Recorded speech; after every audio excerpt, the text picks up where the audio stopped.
The first time I saw the restraining order, I laughed. Not out of humor but disbelief. She had filed it with a cold, deliberate precision that left no room for ambiguity. 100 feet. No contact. No communication. The law was clear, and so apparently was her intent, to isolate me, intimidate me, and make me vanish from her carefully curated world. I took a deep breath, staring at the official stamp, the typed words that felt more like accusations than legal protocol. Every fiber of my being screamed outrage, but a quieter, sharper part of my mind began to calculate. If she wanted me to obey, then obey I would, but on my terms. The first days were the hardest. I followed the order to the letter. I stayed away from her apartment, avoided her calls, even rewrote my routines to ensure our paths never crossed. Friends noticed my withdrawal, my odd new schedule. She must have thought she had me cornered, a caged man who had no choice but to retreat. But as I adhered to the order, I watched. I learned. Observing from a distance, always within legal limits, I began to notice patterns in her behavior. Friends dropping by at specific times. A new routine with her coworker she had been secretly seeing. The little details she overlooked because she assumed my absence was complete, unquestioning. And then I started setting pieces into place. The restraining order dictated distance, but it didn't forbid intelligence, strategy, or timing. I followed every restriction like a soldier following orders, but each action was deliberate, calculated, turning her overconfidence against her. She began to panic first. Calls to friends, frantic texts, subtle inquiries, all of which I ignored completely. My absence, my silence became a weapon. She had expected fear, submission, desperation. Instead, she faced indifference, controlled, patient, and unervingly precise. I documented everything. Her slips, her schedule, the inconsistencies she left in plain sight. Each moment of carelessness she committed while assuming I was powerless became evidence, proof of her duplicity and the plan she had been trying to execute. I did not break the law. I did not touch her or threaten her. I simply waited and observed. Weeks passed, and the pattern solidified. Her scheme, which she believed flawless, had glaring vulnerabilities. She thought she had insulated herself from consequences, that the restraining order would silence and disempower me. But she had underestimated one thing: my patience, my awareness, and my ability to use the law itself to expose her.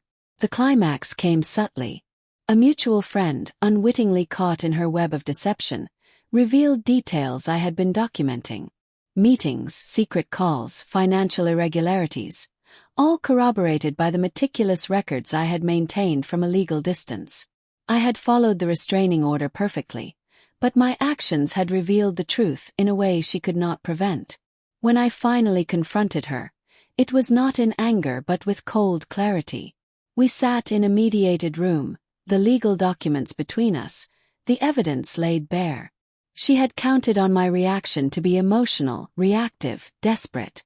Instead, she faced calm, undeniable truth. The plan she had concocted to manipulate and control had unraveled, not through confrontation, but through disciplined adherence to the law she had wielded as a weapon. Her face paled as each piece of evidence was read aloud. Panic, confusion, and frustration flickered in her eyes. The same woman who had thought herself untouchable, who had believed she could dictate every outcome, now sat exposed. My silence, my compliance, had become the instrument of her undoing. And in that moment, I understood the full weight of patience, the power of strategic restraint, and the bitter justice of irony. She had attempted to control the narrative, to rewrite reality through fear and law. I had honored the law, but used it, unintentionally in her eyes, as a scalpel to dissect her plan. In the aftermath, the restraining order remained in place, but its power had shifted. It no longer isolated me, it empowered me.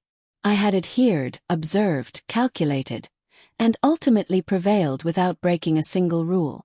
The truth had surfaced, exposing her intentions and leaving her scrambling to respond, humbled by the very framework she had hoped would silence me. The lesson was clear. Power is often assumed, but true power is exercised with patience, precision, and awareness. By obeying perfectly, I had destroyed the plan, shattered the illusions, and reclaimed control over a situation she had tried to dominate. The betrayal, the fear, the legal barriers, they had all become instruments of justice in my hands, wielded not recklessly, but with measured, unyielding resolve.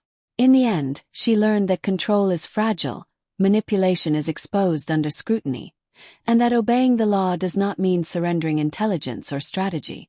I had followed every rule, respected every boundary, and in doing so, turned her weapon against her. Silence, compliance, and careful observation became my allies. Her plan, intricate and seemingly foolproof, collapsed under the weight of its own arrogance. And I realized, in that precise obedience, the quiet destruction of deceit can be far more powerful than any confrontation born of anger.